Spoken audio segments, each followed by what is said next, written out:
Sathya Sai movement is a silent spiritual revolution. అంటే ఆయన ముందు స్టేటస్ పనికిరాదు, ఆయన ముందు నీ విద్వత్తు పనికిరాదు. మధ్యలోకి వచ్చి కొద్దిగా అని కింద కూర్చున్నాడు, వాళ్ళతో పడి కూర్చున్నాడు.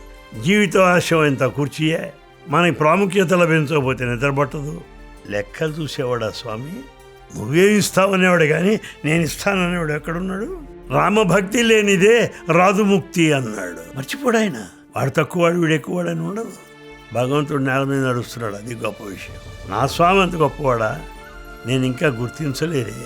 మన స్థాయి మనకి తెలియక ఎక్కువ అంచనాలు వేసుకొని వెర్రవీగుతున్నామే కానీ ఆయన భక్తులను చూస్తే కళ్ళు పైర్లు గమ్ముతాయి.